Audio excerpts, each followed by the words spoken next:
সুপ্রিয় দর্শক মণ্ডলী, ফ্রন্টলাইন দেখার আমন্ত্রণ জানাচ্ছি আপনাদের সবাইকে। দর্শক মণ্ডলী, আমাদের সঙ্গে রয়েছেন ডক্টর জাহিদুর রহমান, তাকে সবাই চেনেন, শিক্ষক ও রাজনৈতিক বিশ্লেষক।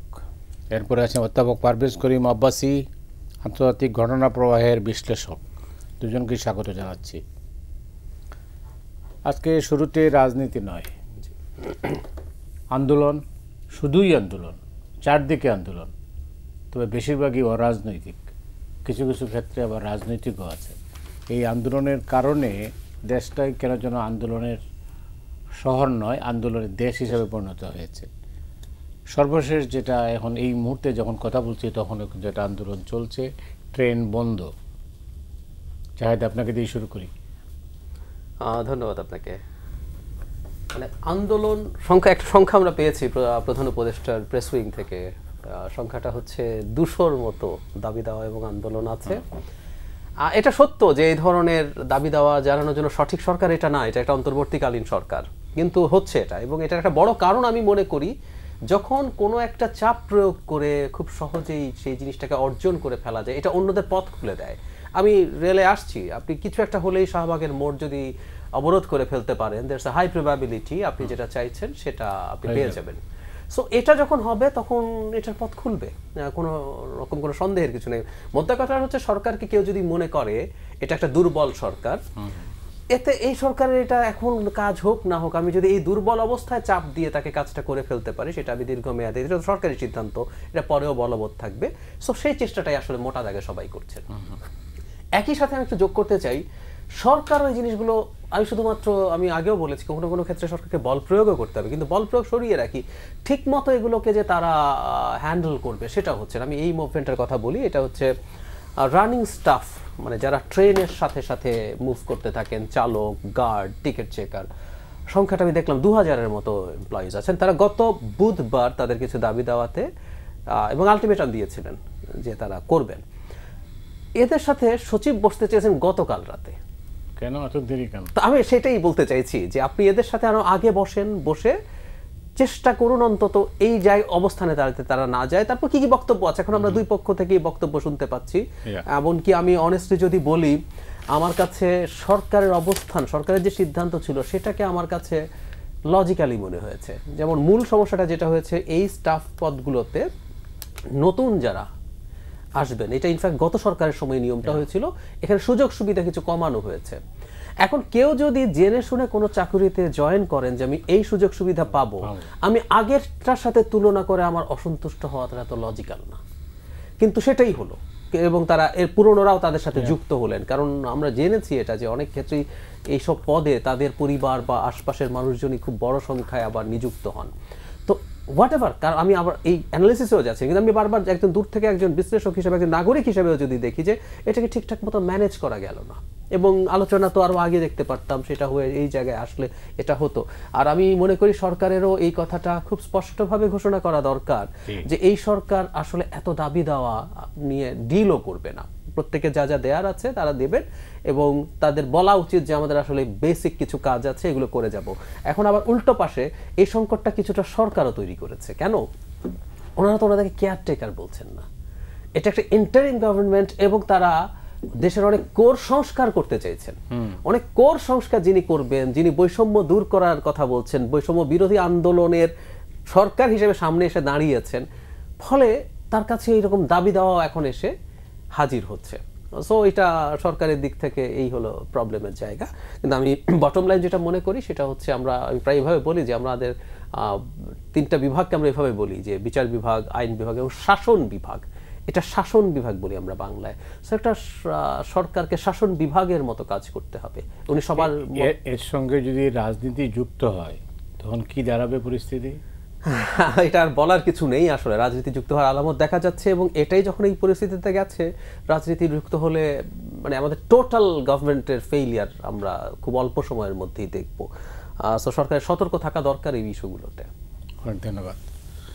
পারভেজ, আপনি তো জানেন, শুনলেন তো, আমি ওনার কথা শুনলাম। দিনের আজকে শিরোনাম কিন্তু এইটাই। জি। তো এই অবস্থায় আমরা আসলে যাচ্ছি কোথায়? আমি পুরোপুরি একমত ডাক্তার জাহিদ ভাইয়ের সাথে এখানে, কেননা আমি বলবো হচ্ছে যে আরো একটা ফেনোমেনন এখানে ইমার্জ করেছে। আন্দোলন এককালে অনেক মানুষের নেশা হতো, এখন আন্দোলন হয়ে গেছে কি পেশা। কেন আন্দোলনে আপনি যখন নামবেন তখন 2 minutes of fame বলে একটা কথা আছে। আপনি পেপারে যাবেন, আপনার কাছে সাংবাদিকরা আসবে, আপনি জানেন যে হচ্ছে কোনো না কোনো অ্যাডভাইজারের সাথে বা কোনো আপনার মিনিস্ট্রি সেক্রেটারির সাথে আপনি ওদেরকে বসিয়ে আপনি মিটিং করে আপনি সাময়িকভাবে আপনি বিখ্যাত হয়ে যাবেন। এবং এই জন্য দেখাই, শুধু আপনি এখন বলছেন রেলওয়ের, হ্যাঁ রেলওয়ের তো এটা হচ্ছে লং স্ট্যান্ডিং গ্রিভান্স, কিন্তু এবং আমরা জানি যে এখানে এখানে এখানে আপনার শ্রমিক কর্মচারী ইউনিয়নও এর সাথে যুক্ত আছে, রেলওয়ের অনেক স্টাফের সাথে।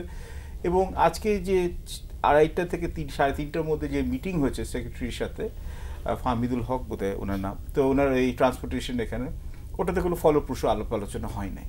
কিন্তু আপনি শুধু রেলওয়ের সাথে লিমিটেড হচ্ছেন কেন? জাস্ট 2 দিন আগে আমাদের ঢাকা বিশ্ববিদ্যালয়ের আন্ডারে যে 7টি কলেজ ছিল, ওটার সাথেও তো আমরা দেখলাম যে মারপিট, নিউ মার্কেটে ঘেরাও, এবং এটা তো হচ্ছে লং স্ট্যান্ডিং একটা প্রবলেম, 2017-18 সাল থেকে আছে। আপনি যদি আবার দেখেন যে সঙ্গে সঙ্গে এবদাতিয়া মাদ্রাসার এখানে শিক্ষকরা ওনারাও ঘেরাও করেছেন। কিছুদিন আগে এটা ছিল হচ্ছে মোটর চালিত রিক্সা চালক। আপনি কিন্তু দেখেন একের পর এক হচ্ছে। এখন দেখেন এটা হচ্ছে যে আপনি এখন আপনি বলুন যে এখানে আমরা সবসময় মনে করি বাংলাদেশে যা হচ্ছে এটা ইউনিক, তা আগে কোনোদিন হয়নি, এটা কিন্তু আমাদের ভ্রান্ত ধারণা। ফ্রেঞ্চ রেভলিউশনের পর যখন দেখলো যে কিং লুই দ্য 14 শেষ পর্যন্ত গিলোটিন হলো, তারপর দেখেন একের পর এক বিপ্লব হয়েই যাচ্ছে, বিপ্লব প্রতি বিপ্লব, এবং শেষ পর্যন্ত যে রেইন অফ টেরর একটা হলো, যে রবস্পিয়ার যাকে বলা হয়, সেই গিলোটিনের আন্ডারে হলো। এবং ফ্রেঞ্চ রেভলিউশনের র্যালি ক্রাই যে লিবার্টি, ফ্র্যাটার্নিটি, ইকুয়ালিটি, কিন্তু শেষে কি হলো? একটা মিলিটারি ডিক্টেটর নেপোলিয়ন চলে আসে। এটা কিন্তু হচ্ছে এখানে আমি বললাম যে একটা পরিণতি এখানে। ঠিক তেমনি ইরানের রেভলিউশনে যখন করা হয়েছিল, আপনি ধর্ম নিরপেক্ষ লোক বলেন, প্রোগ্রেসিভ বলেন, যারা ধর্মাবলম্বী এখানে আছে, সবাই মিলে কিন্তু ইরানের শাহকে এখানে উৎখাত করলো, কিন্তু তারপরে কিন্তু ইরান কিন্তু স্টেবিলাইজ হয় নাই। ইজিপ্টে হালে আপনারা যদি দেখেন হচ্ছে আরব স্প্রিংয়ে, ওখানেও কিন্তু তাহরির স্কোয়ার থেকে শুরু করা হলো অনেক আশা প্রত্যাশা নিয়ে। মোরসি সরকার আসলো, কিন্তু ওটাও হচ্ছে খুব বাজেভাবে ফেল করলো। এখন সিসির আন্ডারে সেই একই ওই সামরিক স্বৈর শাসন আছে। আমি আপনাকে শুধু এখানে দেখাচ্ছি। এখন সমস্যাটা কি হচ্ছে, রাহিদ ভাই খুব ভালো কথাই বলেছেন, ওরা they sense weakness in the current government. আপনি যখন দেখেন যে দুর্বলতা আছে, এবং কেন দুর্বলতা আছে? দুর্বলতা তখনই থাকে যখন আপনি বুঝতে পারছেন যে আপনার অর্গ্যানিক সাপোর্টটা নেই। প্রথম 2-3 মাসে জনগণের যে সবাই একটা, আপনি বলেন কিছু অংশ লোক ছাড়া, আগে সরকারের প্রতি যারা সিম্প্যাথেটিক, বেশিরভাগ লোক কিন্তু চেয়েছিল ডক্টর ইউনূসের অন্তর্বর্তীকালীন সরকার সফল হোক। কিন্তু আমার মনে হচ্ছে অনেক অংশে এটা কিন্তু যে মানুষের আশা প্রত্যাশা আছে, সেটা কিন্তু ওইভাবে এখানে ওরা সফলভাবে এটা কিন্তু এটা প্রতিফলন ঘটতে পারেনি। তার জন্য কিন্তু মানুষের, আপনি দেখেন হচ্ছে যে মানুষের ডিসঅ্যাপয়েন্টমেন্ট বলেন, মানুষের এখানে হচ্ছে স্বপ্নভঙ্গ বলুন, এটা চলে আসে। এবং এখন নানান ধরনের সুবিধাভোগী লোকরা একসাথে আসে। সঙ্গে সঙ্গে হচ্ছে যে আপনি আপনার কথাটা ঝেড়ে আসছেন না। আপনি প্রথম দিকে বললেন আপনি সবগুলো রিফর্ম করুন, সত্যি আমাদের এটা সিস্টেমিক রিফর্মস দরকার। তো সিস্টেমিক রিফর্মসের জন্য ম্যান্ডেট যেটা ছিল, প্রথম 3-4 মাসে ওই মোমেন্টামটা এক্সস্টেড হয়ে গেছে। কেন? যেগুলো ইস্যুটা অতটা দরকারি না, যে আপনার জাতীয় সঙ্গীত বদলাতে হবে, বা আপনার এখানে জাতীয় কবি কে হয় এখানে, বা আপনার এখানে হচ্ছে ড্রেস কোড কি, এইগুলো জিনিসগুলো নিয়ে দেশকে আবার দ্বিধা বিভক্ত করা হলো। যে একটা যে একতাবদ্ধ একটা দেশ এগিয়ে গেছিল হাসিনা সরকারকে উৎখাত করার সময়, ওটা কিন্তু ওই একতাবদ্ধতা ইউনিটিটা এখানে হচ্ছে ডিসিপিট করেছে। এবং এখন কি হচ্ছে, বিএনপি কবেই নির্বাচন করবে এটা নিয়ে হচ্ছে এখন হচ্ছে প্রশ্ন। এবং আমরা শুনলাম যে হচ্ছে বিএনপি অ্যাক্টিং প্রেসিডেন্ট যখন তারেক রহমান যখন আমরা শুনলাম যেখানে প্রেসিডেন্ট ট্রাম্পের ব্রেকফাস্ট প্রেয়ার মিটিংয়ে ইনভিটেশন পেয়েছে, তখন কিন্তু বিএনপির প্রতি একটা ইকুয়েশন বা এখানে একটা আমি কি বলবো, ওদের প্রতি একটা এক্সপেকটেশন চেঞ্জ হয়ে গেছে। এখন সঙ্গে সঙ্গে আপনারা দেখছি হচ্ছে যে অ্যাডভাইজারদের মধ্যে অনেকেই প্রথমে বলেছেন যে নির্বাচন এখন কোনো কথাই নেই, আগে সংস্কার হবে। এটা অনেকেই বলেছে আপনার প্রোগ্রামে, সব জায়গায় বলা হয়। এখন বলছে কিছু সংস্কার করা হবে, তারপর বলছে কোনো মতে নির্বাচন দিতে হবে।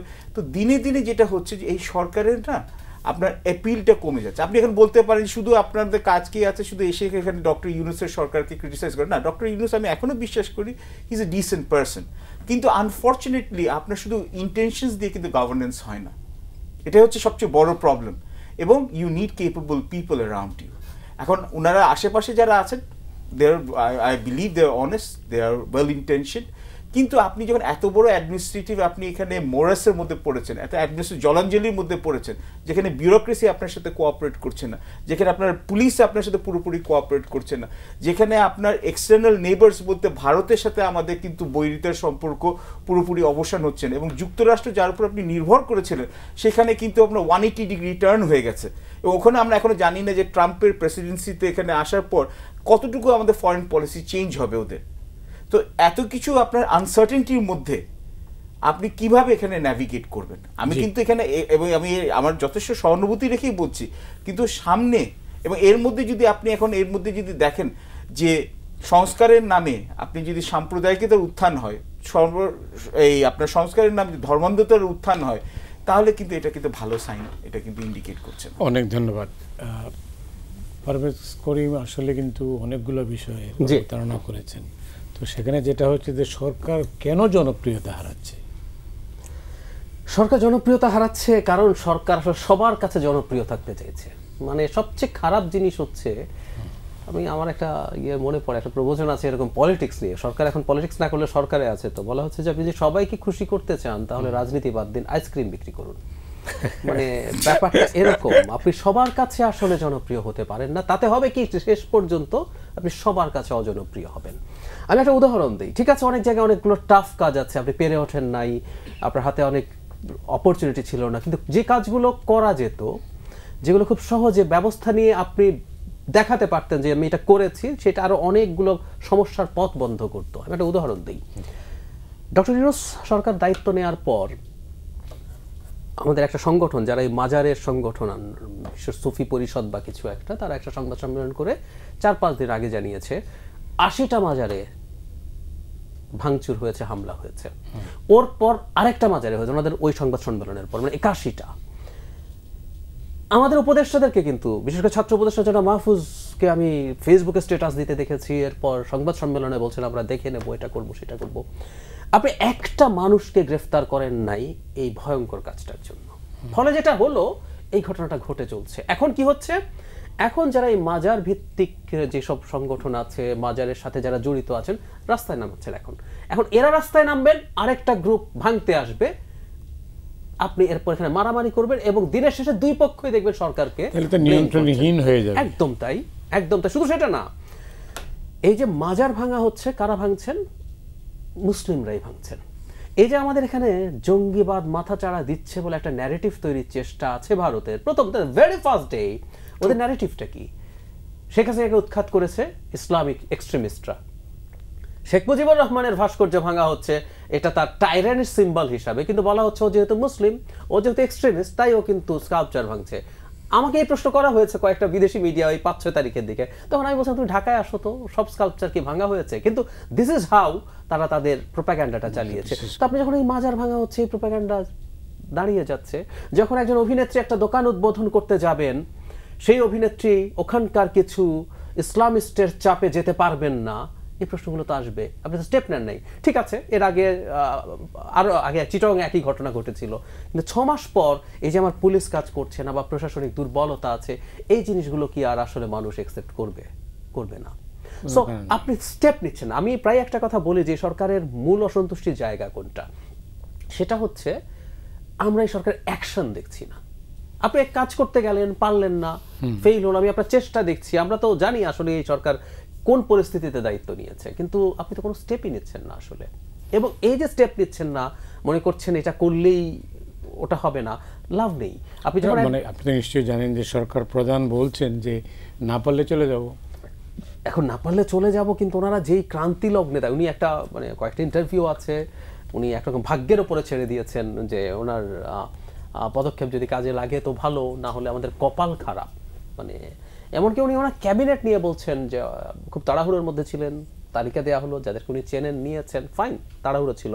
কিন্তু এরপর তো 6 মাস গেল, আপনি রিভ্যালুয়েট করেন, আপনি রিঅ্যালোকেট করেন, ক্যাবিনেট বাদ দেন, যোগ করেন, বাড়ান, বহু কিছু হতে পারে।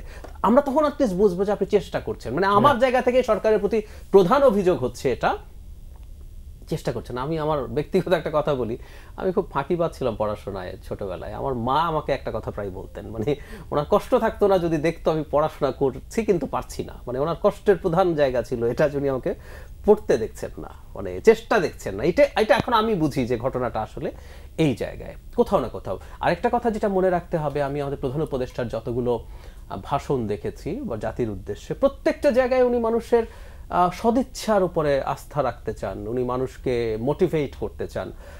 ফাইন, একটা রাষ্ট্রের প্রধান এটা করবেন, সরকার প্রধান এটা করবেন, কিন্তু একটা সরকার প্রধান একজন অ্যাডমিনিস্ট্রেটর। আমাদের একটা পুলিশ বাহিনী আমরা পুষি, 2 লাখ মানুষের একটা পুলিশ বাহিনী আমরা পুষি বেতন দিয়ে, কারণ রাষ্ট্র আইন শৃঙ্খলা পরিস্থিতি তৈরি হয়, আমরা না, সব সরকার পোষে। সো তার যে এরকম একটা অ্যাডমিনিস্ট্রেটর সত্তা আছে, আমি দেখছি আমাদের এই সরকারের আসলে অ্যাডমিনিস্ট্রেটর সত্তা তার নেই। যখনই আপনি ওটা হতে যাবেন তখন আপনি সবার কাছে জনপ্রিয় হবেন না, তখন আপনাকে আসলে ডিসাইড করতে হবে যে আপনি আসলে কি করবেন। আপনি যদি ন্যায়ানুগভাবেও বল প্রয়োগ করেন, তারপরও কিছু মানুষ অসন্তুষ্ট, যার উপরে বলটা প্রযুক্ত হবে। কিন্তু আপনি যদি ন্যায়ানুগভাবে বল প্রয়োগ করেন, অন্য মানুষ আপনার পক্ষে থাকবে। আমি প্রায় বলি, বল প্রয়োগ মাত্রই খারাপ জিনিস না। বল প্রয়োগ বলতে আমি পেটানো বোঝাচ্ছি না সবসময়। শেখ হাসিনার বিরুদ্ধে আমাদের অভিযোগ ছিল শেখ হাসিনা ইললেজিটিমেট এবং ইললিগাল বল প্রয়োগ করেছে, এটা ছিল অভিযোগ, আমরা ওকে ঘৃণা করেছি এই কারণে। কিন্তু আপনার বল প্রয়োগটা যদি নীতিগতভাবে এবং আইনের চৌহদ্দির মধ্যে হয়, তাহলে মানুষ এটাকে অপছন্দ করবে না। সুতরাং এই সরকারের শুরু থেকে ওই সত্তাটার মধ্যে নাই, এবং সেই কারণে আজকে আমরা এই অবস্থা দেখছি। মাজার ভাঙার 5টা 6টা 7টা পর্যন্ত সরকারের অবস্থা ভালো ছিল না, 10টা 11টার সময় আপনি কেন এগুলো বাধা দেন নাই কঠোরভাবে? এখনই বা কি করছে? এখনো কিছু করছে না, সেটাই বলছি। এই জন্য এখন মনে করছে যে আমরা এখন যেতে পারি এবং আমরা যে কোনো সময় মাজার টাজার ভেঙে দিতে পারি। এখন কি দাঁড়াচ্ছে যে বললাম, আপনি আরেকটা গ্রুপকে, এখন তারা হয়তো ছোট কিন্তু তাদেরও তো আবেগের জায়গা আছে, কে সঠিক কে ভুল ধর্মীয় পয়েন্ট এটা আমার দেখার বিষয়ই না, এটা স্টেটও দেখবে না। স্টেট তার অধিকার রক্ষা করতে যাবে, ও দেখছে স্টেট ওর পাশে দাঁড়াচ্ছে না, এখন ও নিজের রাস্তায় না দাঁড়াচ্ছে, কয়দিন পুরো পাহারা দিবে, এরপর হাঙ্গামা হবে, রক্তারক্তি হবে, তাই হবে। 7 কলেজের আলোচনা খেয়াল করি, তাদের 5টা দাবি ছিল। এই যে প্রভিসের সাথে যে ঝামেলা হলো, 5টা দাবির মধ্যে ইভেন ডিফারেন্ট ভার্সিটি ওদের পুরনো দাবি, এটা এবার 5 দফায় ছিল না। এই 5 দফায় ছিল তাদের স্টুডেন্টদের রেশিও, টিচারের রেশিও অনুযায়ী ক্লাসে নেওয়া, ডিফারেন্ট অ্যাকাউন্টে টাকা রাখা, তারপরে ভর্তির ক্ষেত্রে নেগেটিভ মার্কিং যোগ করা। এই সিদ্ধান্তগুলো নেওয়া কি অনেক লম্বা সময়, অনেক আলোচনার বিষয় ছিল? দরকার ছিল না। সো এইভাবে আমি দেখছি অত্যন্ত ইনএফিশিয়েন্সি, ইনকেপেবিলিটি। এবং আমি কথাটা আজকে বলেই ফেলতে চাই, সৎ মানুষ আমরা ওনাদেরকে চিনি, প্রায় সবাইকে আমরা খুব ব্যক্তিগতভাবেও চিনি, ভালো মানুষ, সৎ মানুষ, সদিচ্ছা আছে। কিন্তু দিনের শেষে না, রাষ্ট্রটাকে চলতে হবে, বেসিক জিনিসগুলো রুটিনটাই ঠিকঠাক মতো করতে হবে। এবং এখন এটা মানুষের কাছে ফ্রাস্ট্রেশন আরো বাড়বে যে আপনি সংস্কার করবেন, আরো অনেক অনেক অনেক অনেক কথা বলছেন, কিন্তু আপনি রুটিন কিছু কাজই ঠিকঠাক মতো করতে পারছেন না। সেই হচ্ছে সমস্যা। অনেক ধন্যবাদ প্রফেসর পারভেজ। আপনি জানেন যে এই সরকারের অনেক দুর্বলতা, মনে করা নিশ্চয়ই আপনি শুনেছেন যেটা জাহেদ বললেন। এখন যে পরিস্থিতি দাঁড়িয়েছে, এই অবস্থা চলতে থাকলে আপনি কি মনে করেন এই প্রশাসন দিয়ে একটা ভালো নির্বাচন করা সম্ভব হবে? এখন আপনি যদি আমাকে সিনিক্যাল হতে বলেন, তাহলে আমি বলবো যে ন্যায় মামার চেয়ে কানা মামা ভালো। কোনো নির্বাচনের চেয়ে অ্যাটলিস্ট মোটামুটি একটা নির্বাচন ভালো, এটা আমি বলবো যে এটাই হচ্ছে আমাদের একটা প্রাপ্তি বা এটা যে আশার দিয়ে একটা দিক। কেন শেখ হাসিনার সময় আমরা একটা স্বচ্ছ, একটা ইনক্লুসিভ একটা আমরা নির্বাচন পাই নাই, ফেয়ার তো বাদই দেন।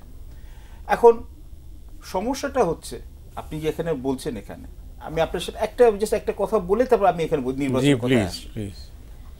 নির্বাচনে এখানে সরকারের সদিচ্ছার ব্যাপারে তখন প্রশ্ন হচ্ছে অন্তর্বর্তীকালীন সরকারের। এবং এটার পরে একটা এক্সাম্পল হচ্ছে যে ছাত্রদের নিয়ে, কেন ছাত্রদের নিয়ে যারা এখানে ছাত্র সমন্বয়ক, হ্যাঁ আমরা সবাই স্বীকার করি যে ছাত্ররা অগ্রণী ভূমিকা পালন করেছিল শেষের দিকে, এবং তারা অনেক এখানে হচ্ছে যে ত্যাগ তিতিক্ষা করেছে, অনেকই শহীদ হয়েছে।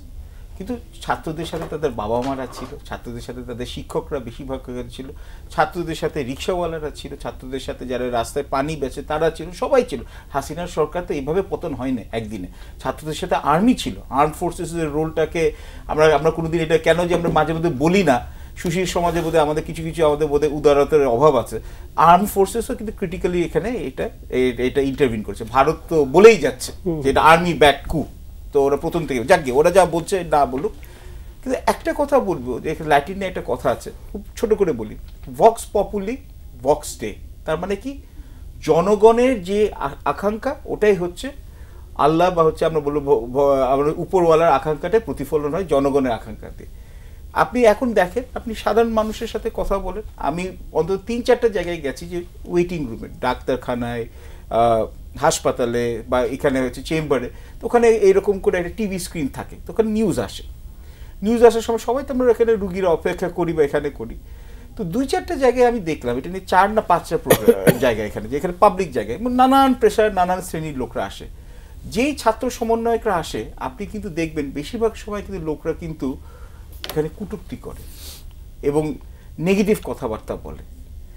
জনগণের কিন্তু এখন হচ্ছে যে ছাত্রদের প্রতি বা ছাত্রদের বলতে ছাত্র তো আমারও ঘরে, আমার ছেলেও ছাত্র, ওনারও ঘরে ওনার সন্তানের ছাত্র আছে, কিন্তু ছাত্রদের মধ্যে ছাত্র সমন্বয়ক হিসেবে যারা আছে বা যারা এখানে হচ্ছে অ্যাডভাইজার হিসেবে আছে, তাদের প্রতি এত কেন মানুষের হঠাৎ করে কেন এই অনুরাগ থেকে একটা সম্মানবোধ থেকে একটা শ্রদ্ধাবোধ থেকে এখন বিরক্তির জায়গায় চলে যাচ্ছে?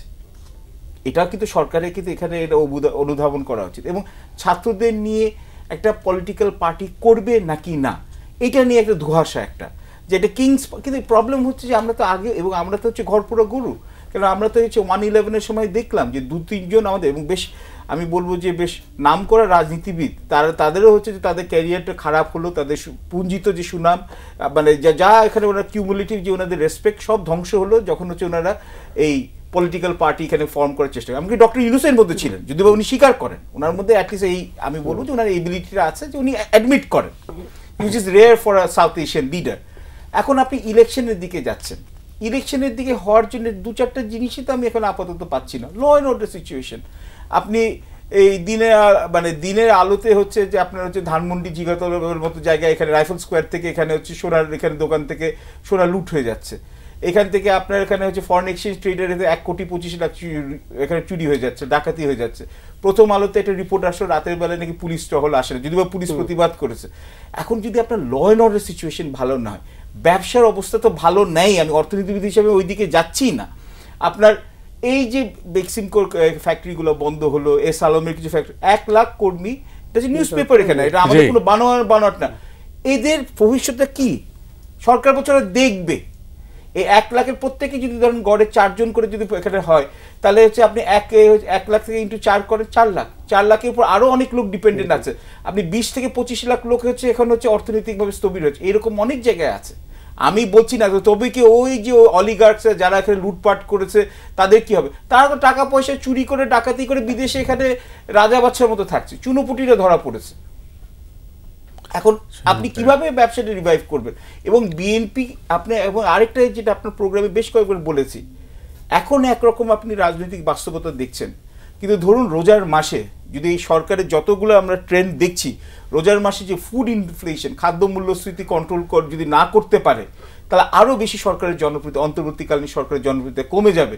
এবং রোজার মাসের শেষে, আমি বলছি কনজেকচার, আমি কিছু লন্ডন থেকে শুনি নাই, কিন্তু আমি এটা অনুমান করতে পারছি, অনুধাবন করতে, যদি ধরুন হচ্ছে যে খালেদা জিয়ার সঙ্গে যদি তারেক রহমান ঢাকায় ফেরত আসে, ইফস বাটস আমি এটা বলছি না, তখন তো আরেকটা, তখন পুরো পলিটিক্যাল ক্যালকুলাস তখন হচ্ছে যে পুরোপুরি ধসে যাবে, তখন তো পুরোপুরি মোমেন্টামই চলে যাবে বিএনপির দিকে। আমি বলছি না বিএনপি ভালো, আওয়ামী লীগ খারাপ, অন্তর্বর্তীকালীন সরকারের সদিচ্ছা নাই, কিন্তু ওদের হাতে তো আমার মনে হচ্ছে না যে অন্তর্বর্তীকালীন সরকারের হাতে খুব বেশি যেখানে এখানে পাওয়ার আছে বা কোনো পাওয়ার উইল টু এক্সারসাইজ, এটা তো আমি তো দেখতে পাচ্ছি না। একটা কথা শুধু বলে শেষ করবো, আমি জানি এখানে আমি ডক্টর জাহিদ ভাইয়ের কথাটাই আমি এখানে বলি, হযরত ওমরের একটা কথা এখানে আমার মনে আসে, যে মানুষ সবার কাছে জনপ্রিয় হয় সে মানুষ মুনাফেক। এখন আপনি সবার কাছে জনপ্রিয় হতে পারবেন না, আপনি সবার কাছে সবকিছু আপনি এখানে, আমি যদি ন্যায়ের পক্ষে, আমি যেটা মনে করি ন্যায়ের পক্ষে বলি, আমি জাহিদ ভাইয়ের সাথে সবকিছু এগ্রি করবো না তো, কিন্তু আমি যদি মনে করি জাহিদ ভাইয়ের কাছ থেকে বা মতি ভাইয়ের কাছ থেকে আমি কিছু পাবো ভবিষ্যতে, বা আপনি টক শোয়ে আমাকে বারবার ডাকবেন বা জাহিদ ভাই আমাকে এই জায়গায় রিকমেন্ড করবে, আমি সব কিছুতে হ্যাঁ হ্যাঁ মিলাবো। এখন আমাদের সুশীল সমাজে এতে ভরে গেছে। অনেক ধন্যবাদ। আত্মসমালোচনার দরকার আসলে। তো আপনি কি পারভেজ যেটা বলছেন এর মধ্যে দ্বিমতের কিছু না, একদম দ্বিমতের কিছুই নেই। যাই হোক, যেটা কি আপনি জানেন যে হিউম্যান রাইটস ওয়াচ র্যাব বিলুপ্তির কথা বলেছে, সংস্কারের কথাও বলেছে। তো যারা র্যাব তৈরি করেছিলেন যে বিএনপি, তারাও বলেছেন বিলুপ্তি চায়। তো এখন আমাদের সামনে র্যাবকে নিয়ে বা এর বিকল্প শক্তি কি হবে বা কি অবস্থা, পুরো জিনিসটা একটা মোটা দাগে কি আলোচনা করা যায়? নিশ্চয়ই যায়। এবং আমি খুবই হতাশ হয়েছি যখন 3 বাহিনীর জন্য পোশাক নতুন করে আসলো, আনসার, পুলিশ এবং র্যাবের নতুন পোশাক দেয়া মানে হচ্ছে আপনি র্যাবকে রাখছেন। এটা কিন্তু এই মেসেজ ছিল, which মানে আমার কাছে খুবই ফ্রাস্ট্রেটিং মনে হয়েছে। আচ্ছা, আমরা এমনি একটু পেছনে যাই। ধরে নিলাম র্যাব বিচার বহির্ভূত হত্যাকাণ্ড করলো না, গুম করলো না, ধরে নিলাম তাদের বিরুদ্ধে অভিযোগগুলো প্রচুর আছে এবং তারাই মূল ফোর্স। আচ্ছা, ধরলাম করলো না, কিন্তু আমরা গোড়াতে কিন্তু একটা মেজর ভুল করেছিলাম। আর সেটা হচ্ছে এই, আমাদের military arm forces, not only military, আমাদের আর্ম ফোর্সেস থেকে এখানে আমরা মানুষজনকে আনলাম। একটা দেশের আর্ম ফোর্সেসের ট্রেনিং কোনোভাবেই ডোমেস্টিক যে আইন শৃঙ্খলা রক্ষা নিয়ন্ত্রণ করা তার মতো না, তার ইনস্টিংক্টই ডিফারেন্ট। আমি একটা ছোট উদাহরণ দিই। একটা মিলিটারি যখন ট্রেইনড হয়, সোলজার, অফিসার, ওনার ইনস্টিংক্ট হচ্ছে উনি গুলি করবেন এমন জায়গায় যাতে ওই মানুষটা মেরে ফেলা যায়, হত্যা করা যায়, কারণ ওনার বুলেট যায় আসলে শত্রুর দিকে। এটা instinctive, shoot to kill, shoot to kill. চট্টগ্রামে মিলিটারি ট্রেনিং এর ওখানে পাহাড়ে একটা জায়গায় লেখা আছে, রাস্তা থেকে দেখা যায় 1 বুলেট 1 শত্রু। আপনার ট্রেনিংটা তাই, আপনার ইনস্টিংক্ট তাই, আপনার বন্দুকের নল থাকবে শত্রুর দিকে। তো সেই মানুষটাকে যখন আপনি দেশের ডোমেস্টিক এই আইন শৃঙ্খলার জন্য আনেন, আসলেন 1 বছর 6 মাস, 1 বছর 2 বছর থেকে চলে যায়, উনি কি ওনার এত বছরের ট্রেনিং ইনস্টিংক্ট ভুলে যাবেন? আর উল্টো কথা, যদি এসে ভুলে যান, এটা আমাদের মিলিটারির জন্য খারাপ কথা। উনি এসে যদি মনে করেন যে না, আমি তাকে নিউট্রালাইজ করার জন্য করব বা গুলি করব কি করব না ভাববো, এটাও কিন্তু ওনার মিলিটারির যে চাকরি, তো ওনার যে কারণে ওনাকে আমরা আসলে এই রাষ্ট্র রিক্রুট করেছে, সেটারও ক্ষতি। সো কোনোভাবেই র্যাবের মধ্যে, র্যাব নামে একটা বাহিনী থাকতেই পারতাম, একটা এলিট ফোর্স, কিন্তু সেটা পুলিশ থেকে নিয়ে, পুলিশের মানুষজনকে বেটার ট্রেনিং দিয়ে, বেটার ফিট পিপলকে দিয়ে, আপনি বেটার ইকুইপমেন্ট দিয়ে আপনি তাকে করতে পারতেন, এলিট একটা ফোর্স থাকেও যদি। সো এটা হলো প্রধান কথা। আচ্ছা, এরপর আমরা মনে করি যে ঘটনা ঘটলো, এর পরবর্তীতে আমি প্রায় বলি যে বিএনপির ওই সরকারটার সবচেয়ে বড় পাপ ছিল বাংলাদেশে এই বিচার বহির্ভূত হত্যাকাণ্ড চালু করে যাওয়া। কাকে করেছে তখন আমরা দেখে দেখে জেনুইন অপরাধীদেরকে করেছি, কথাগুলো হয় না আসলে। একটা স্টেটের সাথে একটা নাগরিকের কন্ট্রাক্ট হচ্ছে আমি জাস্টিস পাবো, আমি 100 জনকে খুন করতে পারি, বাট আমাকে স্টেট যদি ফাঁসিও দেয় through a judicial process. Even একটা উদাহরণ দিই, রিফাত নামে এক ছেলে হত্যাকাণ্ডের শিকার হয়েছিল বরগুনায়, খুবই আলোচিত হয়েছিল, তার ওয়াইফ জড়িত আছে কি আছে না। তো ওটা একটা ভিডিও পাওয়া গেছে, নয়ন বলে একটা ছেলে যে ওকে স্ট্যাব করছে, the video was clear and it went viral. নয়নকে কিন্তু নিয়ে জুডিশিয়াল মানে হত্যাকাণ্ড হয়েছে, তাকে ক্রস ফায়ারে মেরে ফেলা হয়েছে। আচ্ছা, আমরা তো ভিডিওতে দেখলাম নয়ন সত্যি সত্যি তাকে হত্যা করেছে, তারপরও কি আমরা ওই এক্সট্রা জুডিশিয়াল কিলিং মেনে নেব? No way. নয়নের ফাঁসি হতে পারতো, সেখানে এটা সাক্ষ্য আসতে পারতো, তার বক্তব্য আসতে পারতো, শেষে তাকে আমরা ফাঁসি দিতেও পারতাম। This is how a judiciary should work in a Democratic state. যেদিন একটা বিনা বিচারে হত্যাকাণ্ড ঘটে, সেদিন আসলে আমরা স্টেটটাই ভেঙে পড়ি। আসলে এটা স্টেট বোঝে না, স্টেট কিন্তু ওই সন্ত্রাসীর মতো গুলি করে মারাকে পাওয়ার মনে করে, এটা ভুল। স্টেটের ক্ষমতা বিচার করা, গুলি তো করে যে কেউ মেরে ফেলতে পারে, আমরা যে কোনো একজন নাগরিক সুযোগ পেলে যে কোনো একজন গুরুত্বপূর্ণ মানুষকে কিন্তু হত্যা করতে পারি।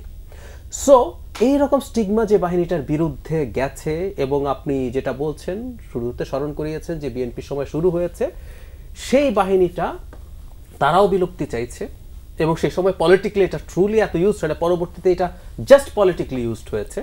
সেই ঘটনা ঘটেছে। রোবসপিয়ারের কথা ভাইয়া বলছিলেন, মানে গিলোটিনে মৃত্যুদণ্ড দেব কি দেব না, রোবসপিয়ার শুরুতে দ্বিধান্বিত ছিলেন, পরে উনি ওটার মজা পেয়ে গিয়েছিলেন, কিন্তু শেষ পর্যন্ত ওনাকেও গিলোটিনে যেতে হয়েছিল। সো এই ঘটনাগুলো আসলে হিস্ট্রিতে আছে। সেই কারণে আমি মনে করি র্যাব বিলুপ্ত করা উচিত। আমাদের একটা এলিট ফোর্স যদি লাগে, নতুন নাম দিয়ে, এই নামটাও থাকা উচিত না, নতুন করে হোক, এবং অবশ্যই ওটা এক্সক্লুসিভলি পুলিশের মানুষকে নিয়ে, পুলিশকে বেটার ট্রেন করে সেটা হওয়া দরকার। ধন্যবাদ। র্যাব প্রসঙ্গে আপনার কি বলা আছে? ছোট করে যদি বলি, জি, যখনই আপনি দেখবেন যে র্যাবের মতো একটা সংস্থার এখানে ক্রিয়েট করার জন্য প্রয়োজন লাগে, তার মানে হচ্ছে যে আমাদের জুডিশিয়ারি কাজ করছে না। এটা হচ্ছে প্রথম কথা। পুলিশের মধ্যে যখন দক্ষতার অভাব পাচ্ছে, এবং যখন আপনি দেখছেন এক প্রকারের স্টেট স্যাংশন ভিজিলেন্টিজম, যে আমি যাকে খুশি পাবো, এখানে ভাই বললেন যেখানে যাকে খুশি পাবো, এখানে হচ্ছে এখানে শুট টু কিল, আমি হচ্ছে হিন্দি সিনেমা বা হচ্ছে ওয়েস্টার্ন মুভির মতো এখানে কাউয়ের মতো আমি শেরিফ, আমি জাজ, আমি জুরি, আমি এক্সিকিউশনার। এইটা যখন এটা হয় তখন কিন্তু একটা দেশের কিন্তু কাঠামোটা শুধু এখানে বিচার ব্যবস্থা না, আপনি যদি বলেন গণতন্ত্র, আপনি বলেন হচ্ছে মানবাধিকার, সবই কিন্তু এখানে ধ্বংস হয়ে যায়।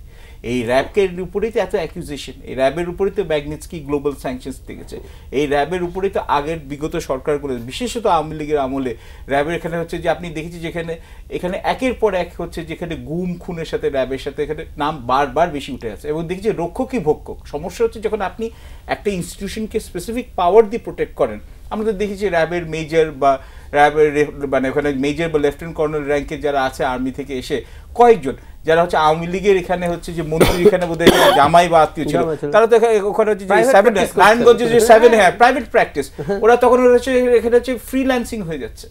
এটা সাংঘাতিক ব্যাপার স্যাপার। এবং আপনি যদি বিডিআরকে যদি আপনি বিজিবিতে এখানে এখানে আপনি বলে এখানে চেঞ্জ করে আপনি পুরোপুরি একটা, এবং এটা গ্লোরিয়াস সার্ভিস আছে বিডিআর, কিন্তু ওখানে আর্ম ফোর্সেস মিউটিনি বিডিআর মিউটিনির জন্য এই নারকীয় ঘটনার জন্য ওদের সংস্থার নামই পাল্টে দিলেন। তো র্যাবের বেলায় কেন আপনি এই সুপারফিশিয়াল চেঞ্জ করছেন, হাসি খোরা করছেন, ট্রোলড হচ্ছেন? এবার আপনি তো এটা নিয়ে যে মেমগুলো বার হয়েছে আমরা দেখতে পাচ্ছি। আপনি শুধু কি তাই, র্যাবের ডিজি ছিলেন দুজনকেই পুলিশের মানে ইন্সপেক্টর জেনারেল করা হয়েছে। তো মানে ওটা হচ্ছে একটা পজিশন যে আপনি র্যাবে যদি এখানে আপনি সরকারের হয়ে তাবেদারি করতে পারেন তাহলে আপনাকে পুলিশে এখানে সর্বোচ্চ পজিশনটা দেওয়া হবে। এবং এদের টাকার পাহাড়ের কথাটা বলা হয়েছে। এবং আমি এখনো বলছি সিস্টেমিক রিফর্মস দরকার, কিন্তু এই সরকারের হাতে ওই আমার মনে হয় না যে ওদের কাছে ওই ম্যান্ডেটটা আছে বা ওদের কাছে ওই এক্সপার্টিসটা আছে যে এই সিস্টেমেটিক রিফর্মসগুলো সব কিছু করার জন্য। তার জন্য দরকার আমাদের পলিটিক্যালি ইলেক্টেড গভর্নমেন্ট। আমরা এখন যাব যে আপনি জানেন আল জাজিরার একটা রিপোর্ট আছে, জি দিনের আরেকটা শিরোনাম, সেই আল জাজিরা রিপোর্টে বলছে যে আওয়ামী লীগের ভেতরে অনেকের সুর, শেখ হাসিনার নেতৃত্ব চ্যালেঞ্জের মুখে। আমি রিপোর্টটা পড়েছি বিস্তারিত এবং বাংলাদেশে অনেকগুলো পত্রিকা এটাকে ট্রান্সলেট করেছে। খুবই গুরুত্বপূর্ণ একটা বিষয়। মানে আমরা এতদিন পর্যন্ত আমাদের কাছে একটু হয়তো কমন সেন্সের বাইরে মনে হচ্ছিল যে এই মানুষটা এই দেশটাকে এভাবে ধ্বংস করেছেন এবং উনি পালিয়ে গেছেন নিজে বাঁচার জন্য। মানে একটা সেনাপতি যখন পালায়, সেনাপতিকে তার অপরাধের জন্য যদি কেউ সমর্থন করে থাকে, কিন্তু যখন সবাইকে বিপদের মুখে ফেলে দিয়ে পালিয়ে যায়, সেই দলটা আসলে তার পেছনে থাকার তো বেসিক কারণ। আমি তারা শেখ হাসিনা ন্যায় করেছে কি অন্যায়, ধরুন একটা ডাকাত, শেখ হাসিনা তো ডাকাত, উনি আসলে একটা ডাকাত এবং ক্রিমিনালের গ্যাংকে উনি নেতৃত্ব দিচ্ছিলেন, তো নেতৃত্ব তো দিচ্ছিলেন এবং তার উপরে ইমান এনে তারা তার সাথে থেকে যাবতীয় সব ঘটনা ঘটিয়েছে। তো যখন দেখলো যে উনি নিজে বাঁচার জন্য উনি পালিয়ে গেছেন, চলে গেছেন, অন্যদের তো খুব খারাপ লাগার কথা। এবং ওই রিপোর্টে খুব চমৎকারভাবে এই ব্যাপারগুলোই আসলো যে যখন শুনলাম উনি পালিয়ে গেছেন, এক কর্মী বলছেন আমি তখন রাস্তায় দাঁড়ানো। তো এই রকম ঘটনা যখন ঘটে এটা খুবই অনিবার্য ছিল। এবং আমি মনে করি আওয়ামী লীগ যদি অন্য লোকরা পলিটিক্স বাদে আবার যদি একরকম ডাকাতিই করতে চায়, একজন ডিফারেন্ট ডাকাত সর্দার তাদেরকে খুঁজে বের করা দরকার, কারণ এই ডাকাত সর্দার তাদের প্রতি লয়াল ছিল না। এটা হলো খুব সোজা সাপটা কথা। এবং এই রিপোর্টটা আমার কাছে সে কারণেই খুবই জাস্টিফায়েবল লেগেছে এবং এটা এটা এটা হওয়ারই কথা। আমি আবারও বলছি তাদের সদিচ্ছা না। আর যদি তারা রাজনীতি করতে চান সেটা এই নামে হবে কি না, কারণ আমাদের সোসাইটিতে এই আলাপটা আছে যে আওয়ামী লীগের এই নামে বা আওয়ামী লীগ নিষিদ্ধ হওয়া যদি তারা না হয়ে থাকেন, যদি সেই সিদ্ধান্ত হয় তারা রাজনীতি করবেন কিনা বা অন্য কোনো নামে তারা আসবেন কিনা, সেই ক্ষেত্রে তো অনিবার্যভাবেই তাদের ভিন্ন নেতৃত্বের দিকে যেতে হবে, অনিবার্যভাবেই। কারণ শেখ হাসিনাকে দিয়ে, ইভেন আমি আরেকটু এগিয়ে বলতে চাই, তাদের এই পরিবারকে দিয়ে আসলে রাজনীতি করা হবে না। এই পরিবারটার যে লেগাসি ছিল অনেক সমালোচনার পরও সেটা একেবারে ধ্বংস করে দিয়েছেন। শুধু মজাটা হচ্ছে এই জায়গায়, এটা না শুধু ব্রিটেনে তাদের বংশের একজন পরিবারের একজন আছেন, ব্রিটেনের মতো দেশে থেকেও তিনি এই নেক্সাস থেকে বেরোতে পারেন নাই। সো এটা এই রকম একটা পরিবার, সেখানে শেষ পর্যন্ত, এবং তার এমপি পদ হয়তো যাবে, সম্ভাবনা আছে। সো এই হচ্ছে তাদের অবস্থা। এবং আমাদের মানে যে রিপোর্টটা দেখলাম, আমি সামনে এটা আরো বেশি করে সামনে আসতে আমরা দেখব বলে আমি বিশ্বাস করি। এবং যে মানুষগুলো বিপদের মুখে আছে তারা তাদের পলিটিক্যাল ভবিষ্যৎ নিয়ে তারা নিশ্চয়ই নতুনভাবে চিন্তা করবে, তাদের সেটা করা উচিত। ধন্যবাদ। পারভেজ, আপনি কি মনে করেন যে আওয়ামী লীগের শেষ পরিণতি এটাই? বাংলাদেশের শেষ বলে কিছু নাই, কেননা আমার মনে আছে আপনার প্রোগ্রামে বা অন্যান্য যে এমবেসি রিসেপশন অনেকেই বলতো যে বিএনপি ইজ ফিনিশড, আমরা তারাই এখন তো যারা এখন আগে সরকারের খুব খাস লোক বলা ছিল, তো বিএনপি সেই ফিরিস্তা আজকে এটা হয়ে গেল। কিন্তু এখানে কিন্তুটা আছে। আমি ওই ডক্টর জাহিদ ভাই খুব ভালো কথা বলেছেন। আমি উনি যে ছেলেটার কথা বলছিলেন, আমার মনে হয় ইফ আই রিমেম্বার খুলনার ছাত্রলীগ, তারপর সে এবার আইডি চেঞ্জ করে গোপালগঞ্জে ওখানে গিয়ে সে এখানে সে চেঞ্জ করেছে, এখানে বলেছে। দেখুন, এমনকি জামায়াতে ইসলামী, যেটা একটা অত্যন্ত পুরানো রাজনৈতিক দল, ৭১ সালে স্বাধীনতা যুদ্ধের সময় পাক হানাদার বাহিনীর সাথে ওদের সম্পৃক্ততার জন্য ওরা কিন্তু প্রায় ৪০ থেকে ৫০ বছর, যদিও বা কোয়ালিশনের মধ্যে থাকুক, ওরা কিন্তু পুরোপুরি অ্যাকসেপ্টেবল ছিল। এটা কিন্তু এখনো না, আমি বলছি ফ্যাক্ট। মানে এখন তো ওখানে এখন দেখা যাচ্ছে জামাতে ইসলামীকে এখন হচ্ছে যেখানে ওরা আরো অ্যাক্টিভ হয়ে গেছে। এই সরকারের সাথে শোনা যায় যে তাদের সাথে এখন মানে যথেষ্ট সখ্যাতি আছে হোক, কিন্তু এখনো কিন্তু মানুষের কাছে ওই ৭১ সালে ওই সাধারণ মানুষের উপর, নিজের দেশের লোকের উপর এখানে হচ্ছে যে ওদের উপর যে খুন, ধর্ষণ, অত্যাচার করার সাথে জামাতে ইসলামীর একটা অংশের নেতৃত্বের সাথে ওরা কিন্তু জড়িত। যতই আপনি ইতিহাসকে মুছার চেষ্টা করেন, এটা করতে চান, কিন্তু এটা আছে। ঠিক তেমনি আপনি যদি ওইটার সাথে আমি সুরে সুর বলি, এবং আমার ভারতীয় বন্ধুরা যখন অনেকগুলো ওদের মিডিয়া চ্যানেলে বলি, তখন আমি এক্সাম্পলটাই দিই ওদেরকে। ঠিক তেমনি আওয়ামী লীগের সাথে যারা ওদের যে শীর্ষ নেতৃবৃন্দ আছে, যাদের হাতে রক্ত লেগে আছে, এটা কিন্তু রাজনৈতিক একটা কিলিং না, যেটা মনে করুন একটু দুই দলে মারপিট হলো, মারপিটের মধ্যে বোম, পটকা, ককটেল বলে একজন দুইজনের ক্যাডার মারা গেল, এটা না, সাধারণ মানুষ, ছোট বাচ্চা এখানে এবার পরিকল্পিতভাবে, এবং ইট ওয়াজ এ রেইন অফ টেরার। এটা ওরা আনলিশ করেছিল যে মানুষকে মেরে ওখানে দরকার 2 লাখ, 3 লাখ, 4 লাখ হয়ে ওরা হচ্ছে যে ওরা স্টেবিলিটি করবে, অনেকটা বাশার আল আসাদের মতো, বাশার আল আসাদের মতো এই কাহিনীটা করতে চেয়েছিল। সুতরাং কিন্তু আল্লাহ যেটা চাই সেটাই হবে। তো এখানে এটা হচ্ছে যে ন্যাচারাল জাস্টিসটা হয়েছে, আমার মনে হয় না। এবং আওয়ামী লীগের এখনো অনেক নেতৃত্বের মধ্যে তারা আছে যারা এখনো, আমি বলবো যে এখানে একটা ভ্রান্ত ধারণে আছে যে এখানে হচ্ছে যে আছে এইবার ভারত এখানে যুক্তরাষ্ট্রের ট্রাম্পের এই রেজিমের সময় এসে ওরা আওয়ামী লীগকে আবার রিহ্যাবিলিটেট করবে, দরকার হলে মিলিটারি মাইক দিয়ে করবে। এটা হচ্ছে বোকার স্বর্গে বাস করা। এবং সবচেয়ে খারাপ জিনিসটা কি আমি বলবো, আওয়ামী লীগ অত্যন্ত পুরানো দল, এবং আমাদের বাংলাদেশের স্বাধীনতার পিছনে অনিবার্য এখানে হচ্ছে আমি বলবো যে তাদের হচ্ছে মানে ওদের অবদান আছে, এটা মানে আনডিনায়েবল। শেখ মুজিবুর রহমান তো বঙ্গবন্ধু টাইটেল তো আমরাই দিয়েছিলাম, আমাদের বাবা চাচারাই দিয়েছিল, এবং তখন he was the right person at the right time at the right place. এটা হচ্ছে, কিন্তু তারপরও দেখুন এইভাবে মানুষের দেখুন যারা ট্র্যাডিশনালি আওয়ামী লীগকে সাপোর্ট করতো, যারা ট্র্যাডিশনালি পলিটিক্যাল নিউট্রাল ছিল, তারা এই দলের প্রতি হচ্ছে একেবারে হচ্ছে ওরা হচ্ছে যে একেবারে হচ্ছে যে এখানে বিতৃষ্ণার্ত। হ্যাঁ, ওরা বলতে পারে সাদ্দাম হোসেনের স্ট্যাচু তো যারা এখানে টেনে নামিয়েছে, তারপর যে ইরাকে যে 20 বছর যে এখানে মানে আপনি বললো ইনস্টেবিলিটি চলেছে, আমেরিকান একটা অকুপেশন ছিল, তখন বলছে সাদ্দাম হোসেন আমরা ভালো ছিলাম, ওটা মানুষ বলে, একটা রিফ্লেক্সিভ একটা কথাবার্তা বলে। কিন্তু ওই পরিবারের প্রতি সফট কর্নার কিন্তু অনেক অংশে কমে গেছে। এবং সবচেয়ে খারাপ জিনিস হচ্ছে যে ওদের যে শীর্ষস্থানীয় নেতৃত্ব যারা আছে, ওদের যারা বেশিরভাগই ভারতে বা অন্যান্য জায়গায় ঘাট আঘাতি, ভারত হচ্ছে সেন্ট্রাল এরিয়া যেখানে ওদের আশ্রয় দেওয়ার জন্য, কিন্তু ওদের মধ্যে খুব কম লোকের মধ্যে আমি দেখলাম যে কোনো গ্লানিবোধ আছে বা কোনো মানে পর্যালোচনা আছে, সেলফ ইন্ট্রোস্পেকশন আছে, বা অ্যাডমিট করা যে আমরা ভুল করেছিলাম। এই যে অ্যারোগেন্স অফ পাওয়ার, এত লোককে মেরে এই দেশের এত বাংলাদেশের রাজনীতিতে মানে ভুল স্বীকার করার কালচার তো নাই আমাদের কোনো না। শুধু রাজনীতি বলে আপনি শুধু রাজনীতিতে দৌড় দেখেন, ওরা ইজি। একাডেমিকদের মধ্যে আমি একটা ভুল পয়েন্ট করে যাব, জাহিদ ভাই যদি আমাকে পয়েন্ট করে, আমি বলবো না আপনি কিছুই জানেন না। আমার ছাত্র যদি আমাকে পয়েন্ট আউট করে, আমি বলবো কিছুই জানি না। এনজিও ডেভেলপমেন্ট ওয়ার্কার আরও মারমুখে, মানে ওদের এজেন্ডার বাইরে কিছু নেই। সব জায়গায় আমাদের এটা হচ্ছে, এটা আমাদের সোশ্যাল একটা কনস্ট্রাক্ট যে আমরা যদি ভুল স্বীকার করি, আমরা মানুষের কাছে ছোট হয়ে যাব। মানে আমরা মুখে আমরা অনেক কিছু কথা বলি, কিন্তু আমরা হচ্ছে যে ভুল স্বীকার করি। কিন্তু এবং বিএনপিরও এখানে আপনার বলতে হবে যে আগে যে ওরা যেভাবে ওরা সরকার চালিয়েছে বা রাজনীতিকে আছে, ওইটার দিকে কিন্তু ওদের এখানে অ্যাকচুয়ালি কিন্তু এখন কথা ভালো বলছে, অ্যাক্টিং প্রেসিডেন্ট তারেক রহমান ভালো কথা বলছেন, যে যা বলা উচিত।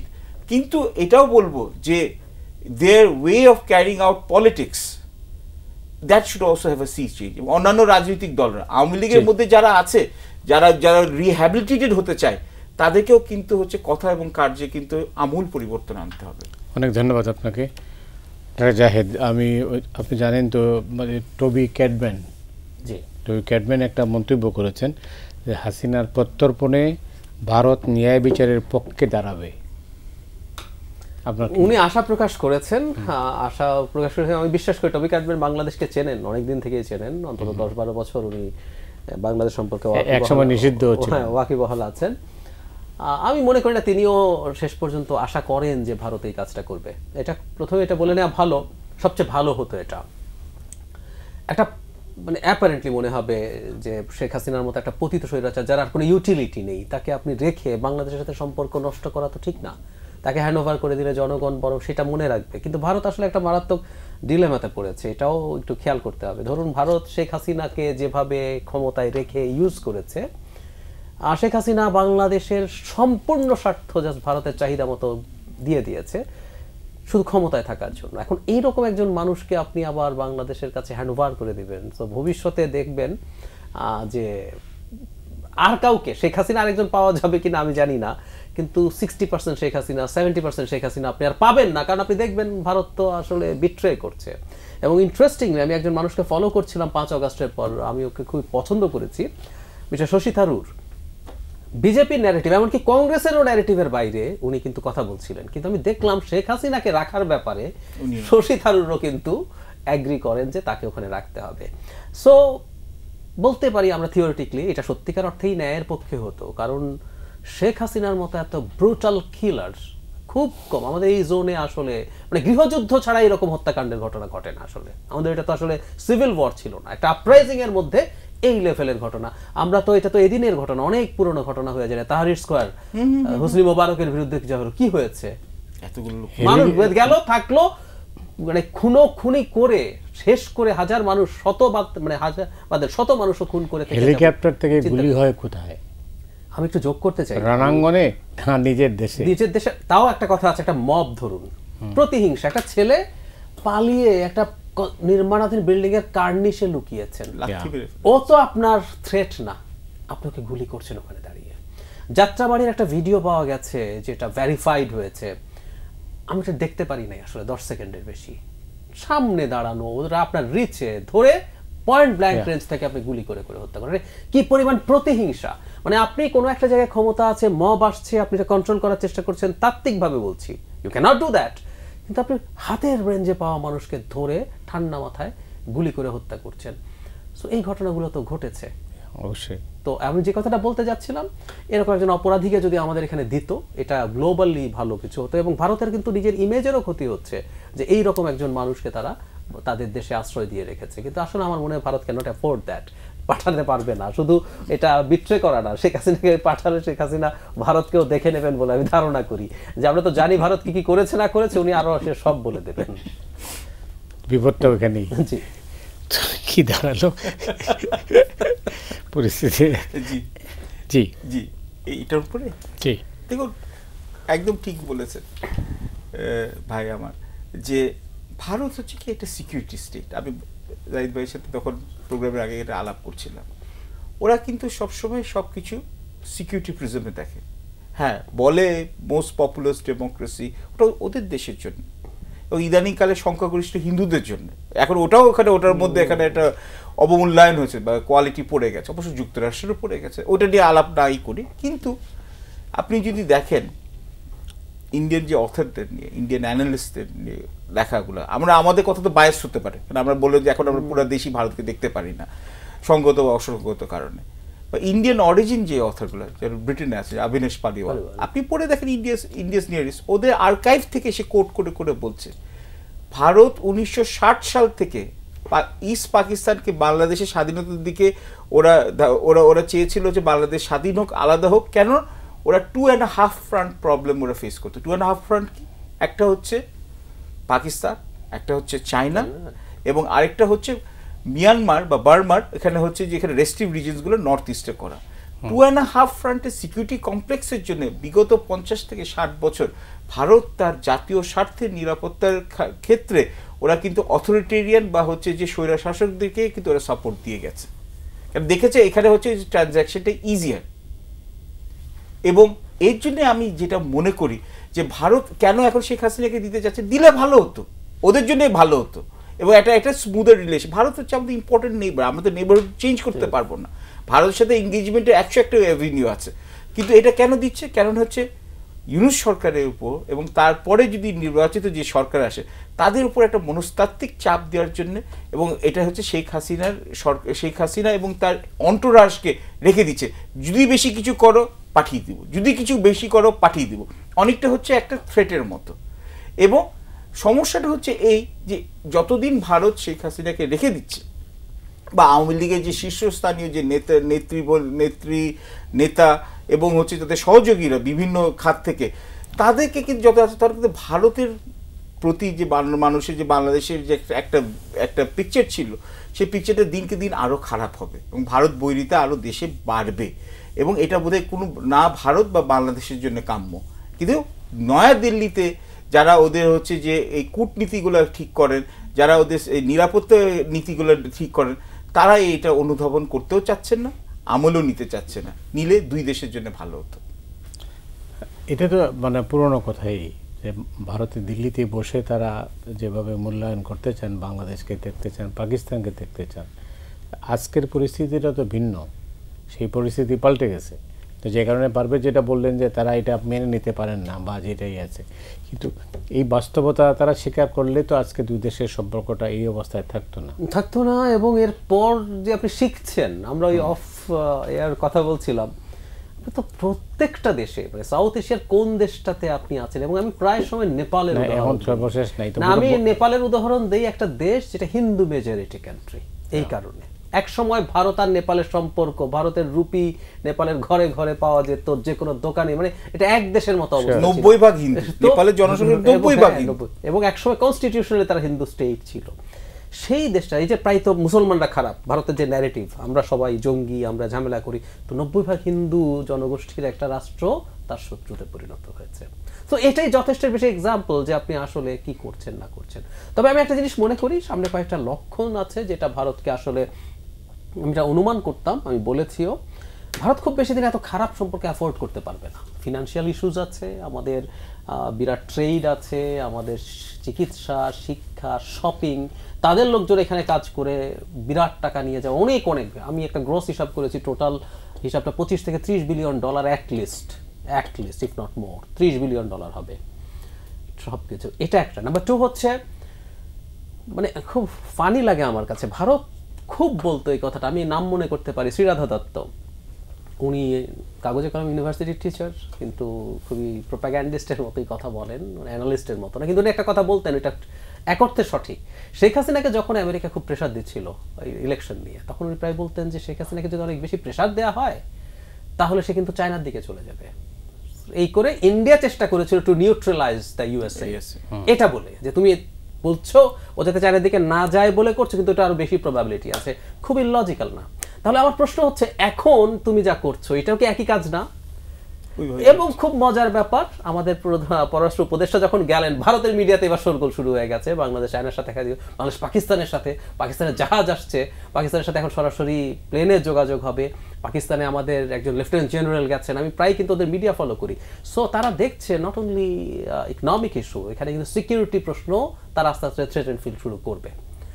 সুতরাং তারা আসবে বাংলাদেশের সাথে এনগেজড হতে বলে আমি বিশ্বাস করি, এটা করা ছাড়া তো উপায় নেই। তবে বাংলাদেশের উচিত হবে আমার স্ট্র্যাটেজিক সভারেন্টিটা নিশ্চিত করা, সেটা ফিনান্সিয়াল হোক, সেটা সিকিউরিটি হোক। আমি আমার যদি পাকিস্তানের আর্টিলারি শেল সস্তা মনে হয়, এফেক্টিভ মনে হয়, আমি কিনবো। আমি 40,000 কিনেছিল আমাদের এই সরকার, এটা নিয়ে বিশাল শোরগোল। আমার যদি পাকিস্তানের JF-17 ফাইটার যদি মনে করি এটা আমার জন্য দরকার আছে, আল বাই ইট। এই জিনিসগুলো কিন্তু, এই মেসেজটা, এটার সাথে ভারতের সাথে সম্পর্ক খারাপ হওয়ার কোনো সম্পর্ক নাই। তুমি এটা নিয়ে ট্রেড অফ করবে না, আমি আমার সিদ্ধান্তগুলো নেব। জাহিদ যেটা বলছেন যে ভারত বদলাবে, এটার ওনার বিশ্বাস, আপনার বিশ্বাসও কি তাই? পুরোপুরি না, অনেকটাই, কিছুটা নিজেদের স্বার্থে, নিজেদের স্বার্থে। এক হচ্ছে ব্যবসা, বাংলাদেশের সাথে একচিটিয়া কিন্তু হচ্ছে ওদের ব্যবসা, কিন্তু ওরা হচ্ছে আমাদের একটু যোগ করে ওদের চিকিৎসায় যে যাচ্ছিলাম না, আমাদের কুনমিং এর হসপিটাল ওরা কিন্তু চায়না রেডি করে ফেলছে। আমি এটা ফোর্স করেছি, এটা বলেছি, জি এটাই, এবং এটাই কুনমিং এ 6 মাস আগে এটা বলেছিলাম যে এরকম একটা হওয়ার সিনারিও আছে। তো কুনমিং একটা সোশ্যাল সায়েন্সেস, ওরা তো চায়না তো বসেতে নাই, লোকজন তো ব্যাংকক যাচ্ছে। এবং আপনি দেখুন এখন কি হচ্ছে, ট্যুরিজম খাতে Bangladesh was the 4th largest place in terms of tourist destination, এখানে বাংলাদেশকে আসতো, মানে অরিজিন এখানে। তো এখন কোথায় যাচ্ছে? মালদ্বীপে যাচ্ছে, নেপালে যাচ্ছে, কাঠমান্ডুর অলিতে গলিতে বাংলাদেশি। আচ্ছা, তারপর ভুটানে যাচ্ছে, শ্রীলঙ্কায় যাচ্ছে। লস কার হচ্ছে? আমি আপনাকে বলছি রেশনাল, এবং ভারত কিন্তু একটা রেশনাল দেশ। আমরা যেমন মাথা গরম হয়ে যায়, ওরা কিন্তু অতটা না। ইভেনচুয়ালি যেটা হবে, হয়তো বা ইউনুস সরকারের সাথে ওরা যদি ওইভাবে এনগেজ নাও করে, কিন্তু এখন কিন্তু ভাষাটা কিন্তু চেঞ্জ হয়ে গেছে, ডিপ্লোম্যাটিক ভাষাটা চেঞ্জ হয়ে গেছে। ওরা কিন্তু they are waiting for the government after Yunus, doctor Yunus's government. এটা কি ইলেক্টেড গভর্নমেন্ট বা একটা নন ইলেক্টেড গভর্নমেন্ট, ওরা কিন্তু সবগুলো অপশন নিয়ে ওরা ডিসকাস করে এবং খুব মানে রসি আলাপ করে, কিন্তু ওরা ওদের সাথে এনগেজ করবে। তার জন্য দেখুন বিএনপির সাথে আউটরিচ হচ্ছে, জামাতের সাথে আউটরিচ শোনা যাচ্ছে যে ওরা কিছু কমেন্টেটর বলছে আমরা করবো না কেন, এর ভারতীয় মিডিয়াতেই বলছে তালেবানের সাথে করছে, তো তাহলে এখানে কি সমস্যা আছে? 25 দিন বাদে যখন আপনার নববর্ষের শুভেচ্ছা আসে, জি, তাইলে তো আমি এতটা আশাবাদী হতে পারি না। আমার কথা যে আসে তো বেটার লেট দ্যান নেভার।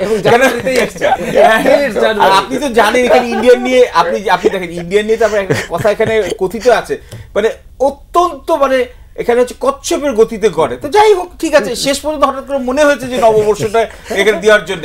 কিন্তু এবং সঙ্গে হচ্ছে ওরা আগে সরকারের আমলে যে কানেক্টিভিটি, এই যোগাযোগ খাতে এডিবি লোন নিয়ে ওরা যে ইনভেস্ট করেছে নর্থ ইস্টকে ডেভেলপ করার জন্য, এখন যদি ওরা এখানে এটা যদি এনগেজ না হয়, তাহলে তো ওদের নর্থ ইস্টের সিকিউরিটি এখানে হ্যাম্পার্ড হবে এবং ওদের ইনভেস্টমেন্টগুলো চলে যাবে। So they need to engage with us and we need to engage with them also, কিন্তু on the basis of mutual respect. দেখা যাক কি হয়। জাহিদ, আপনাকে অনেক ধন্যবাদ। পারভেজ, আপনাকেও ধন্যবাদ। দর্শক মণ্ডলী, আজ এ পর্যন্তই। আপনারা সবাই ভালো থাকুন।